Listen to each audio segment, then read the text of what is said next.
This is a story of a boy that got sold to a demon. He is forced to work on a tuna fishing boat simply because his parents are selfish scumbags who refuse to work and put all the weight on him. Iruma is too nice and just doesn't know how to say no. One day, his parents unexpectedly sell him to the demon Sullivan as payment for their debts. Iruma is terrified when he wakes up in the demon world, also known as the Netherworld, but Sullivan pleads with Iruma to be his grandson because he is a lonely old man and all his friends have grandkids. Since Iruma can't say no, he accepted the offer. His new grandfather, a powerful and eccentric demon, treats him kindly. Sullivan decides to enroll Iruma in his prestigious demon academy, Babbles, and makes Iruma his grandson to hide his human identity. Iruma had his own personal butler called Opera who escorted him to school on his first day. At school, Iruma struggles to keep his human nature a secret from his demon classmates, trying not to stand out, because demons eat humans. He meets the mischievous demon as is also known as Asmodeus Alice, who become his first friend. However, Iruma and Asmodeus get into an altercation on the first day. Asmodeus is a demon well known for his mastery of fire spells. Asmodeus wanted to see if Iruma was a worthy competition. Asmodeus shot multiple fire spells at Iruma, but he kept dodging them, and as the crowd kept on cheering, Asmodeus kept on sending more. Seemingly, Asmodeus' fire spells did not have any effect on Iruma. Asmodeus got worn out and fell to his feet. How did Iruma manage to dodge all this fire spells? This is because Iruma is unfortunate. After being put through endless hell by his garbage parents, by default he became a master at avoiding anything, whether dangerous, scary or painful. He dodged it all. He may have zero offense, but his defense is infinite. If given a name, this power will be called overwhelming crisis evasion capability. This clash made Iruma stand out and made Asmodeus look like a weakling in front of his classmates. This angered Asmodeus and he charged at Iruma, but Iruma used his opponent's strength to parry.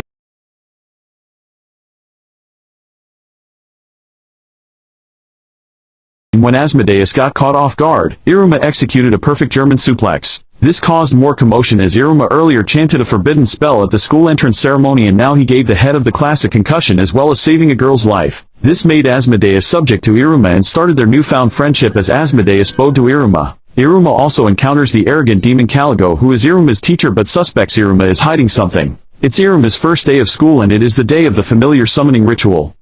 A familiar is a supernatural creature that is bound to serve and assist a demon. After entering the school, each student summons a magical beast and makes it their subordinates, and the students' ranks will be determined by the type of beast they are able to summon. Caligo, the supervisor and leader of this ritual, will decide if students are disposable trash or remotely useful trash. This ritual is similar to the ritual in which humans use to summon demons, and demons will become their familiars. Ironically, since the patch had Caligo's seal on it, and Iruma is a human, means Caligo will be transformed into Iruma's familiar. Seeing that Iruma managed to make the teacher his familiar, his classmates are amazed.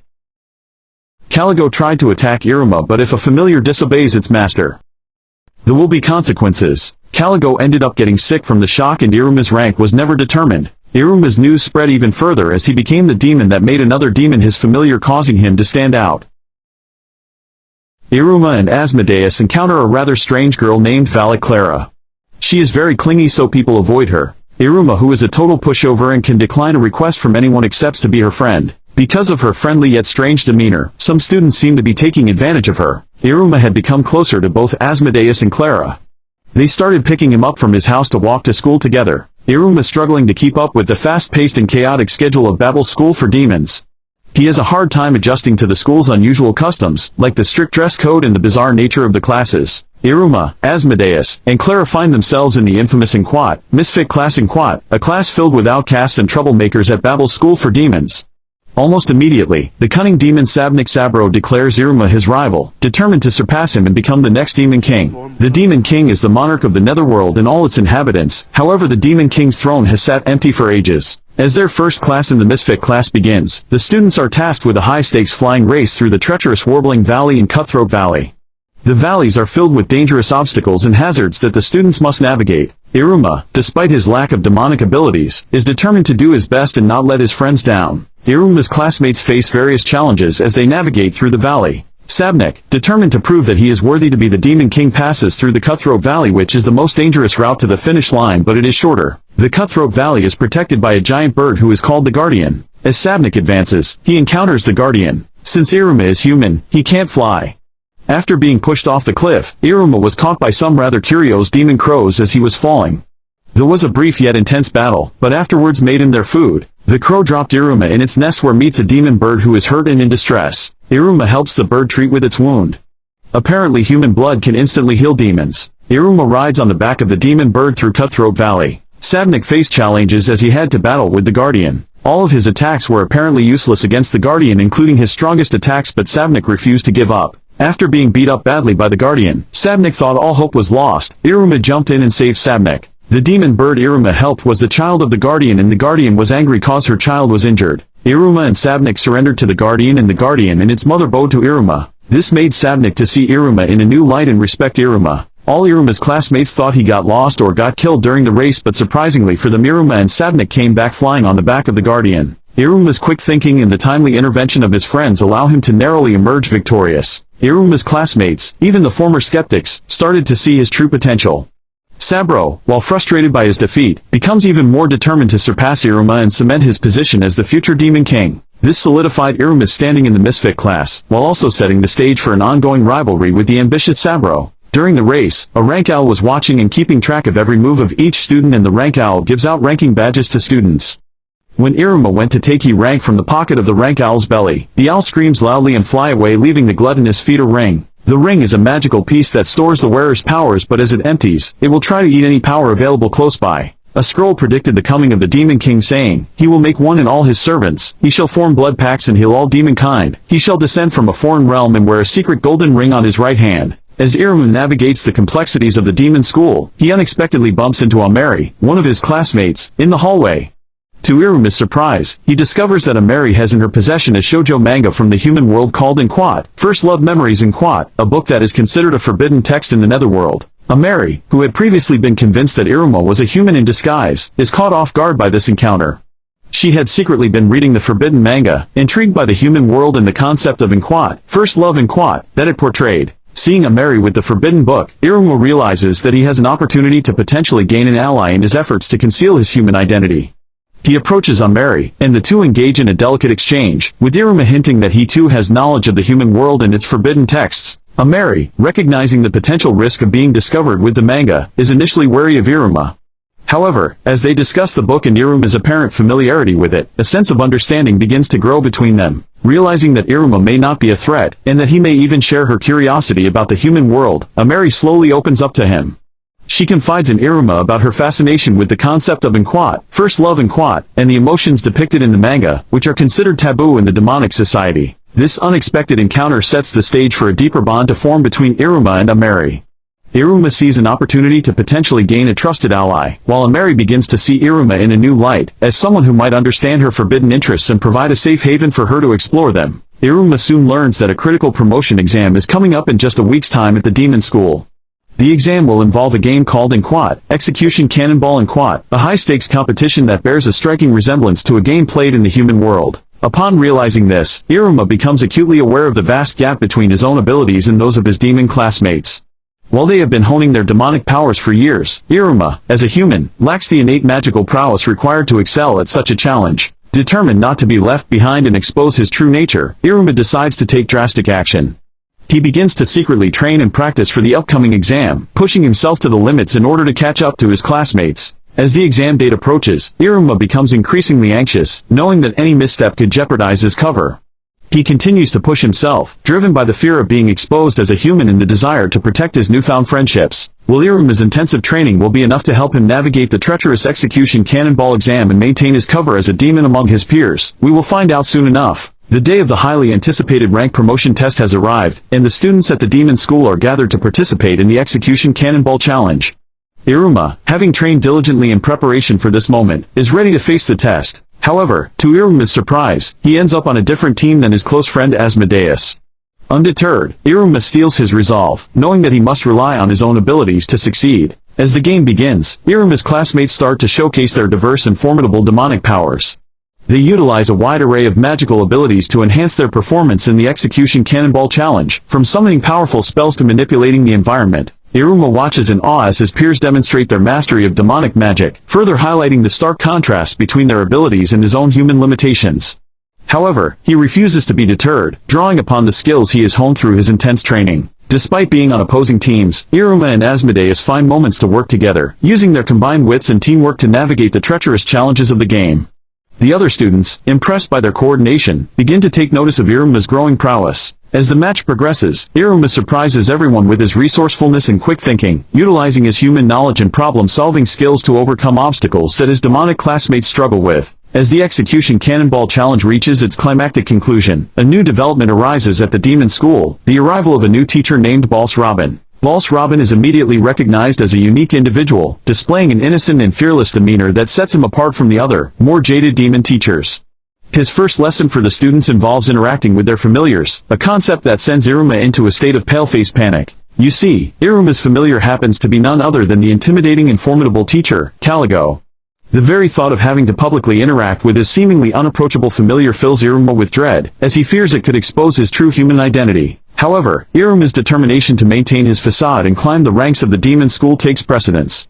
He resolves to face this challenge head-on, knowing that any misstep could jeopardize the progress he has made so far. As the lesson commences, Iruma cautiously approaches Caligo, trying his best to appear confident and comfortable in the presence of his familiar. To his surprise, Caligo, sensing Iruma's unease, subtly provides him with guidance and support, allowing Iruma to navigate the lesson without drawing unwanted attention. Witnessing Iruma's interaction with the seemingly unapproachable Caligo, Boss Robin and the other students are left in awe, further solidifying Iruma's reputation as a talented and capable demon. With this hurdle cleared, Iruma sets his sights on a new goal, to continue climbing the ranks within the demon school hierarchy. He recognizes that his promotion to a higher rank will bring new challenges and responsibilities, but he remains resolute in his determination to succeed and maintain his carefully crafted identity. The battlers' recruiting operation, known as the Rookie Hunt, has commenced at the demon school. The senior students, eager to find worthy first years to join their prestigious groups, come out in full force, ready to engage in an immense battle to assess the skills and potential of the younger generation. Amidst the chaos, Iruma and his friends somehow manage to navigate the intense competition, showcasing their abilities and cunning.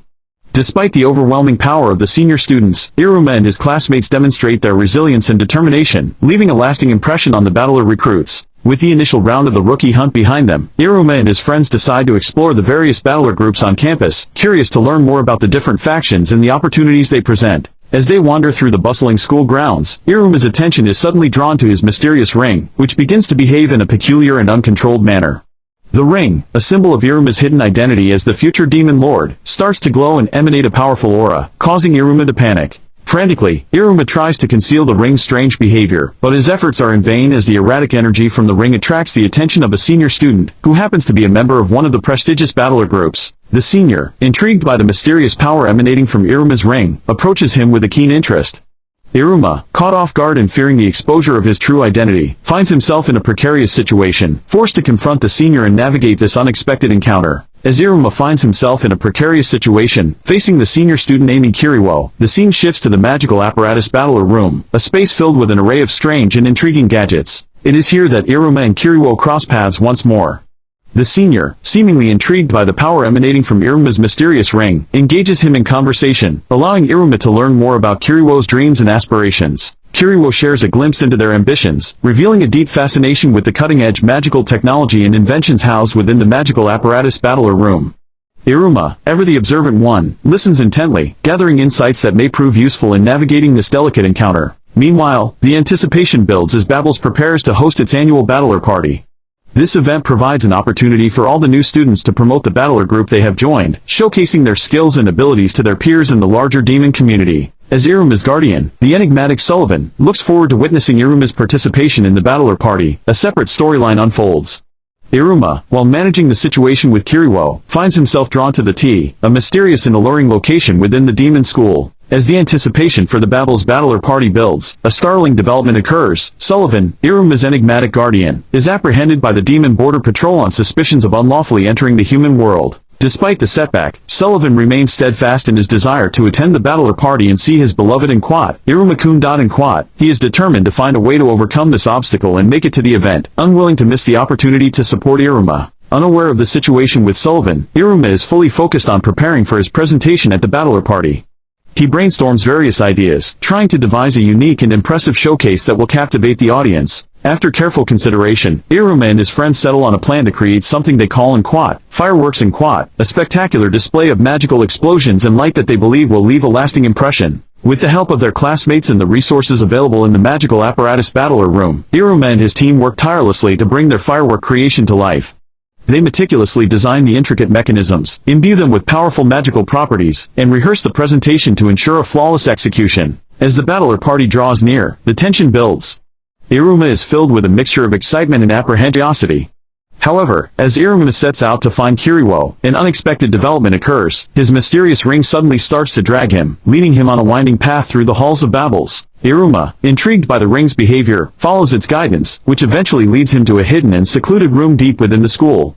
To his surprise, he discovers that Kiriwo is the one behind these concealed doors, engaged in a secretive project. As Iruma cautiously approaches, he realizes that Kiriwo has been in communication with someone. This revelation adds an intriguing layer of mystery to Kiriwo's actions and intentions. Iruma, ever the observant and adaptable protagonist, carefully takes in the scene, piecing together the clues and trying to decipher the nature of Kiriwo's hidden activities.